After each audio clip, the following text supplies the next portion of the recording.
এখন বন্ধ করছেন কেন আপনারা?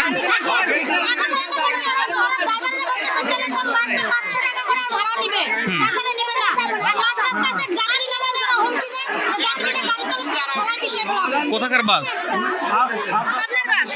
আপনার বাস। আপনারা কতজন আসেন? কয়টা বাস? প্রায় লাখ খানেক মানুষ, প্রায় 20টা বাস আছে। মানে মূলত বাসের ভাড়া বাড়াইছে এই জন্য আপনারা জি, অবশ্যই। আজকে আটকে দিয়েছেন, তাই তো?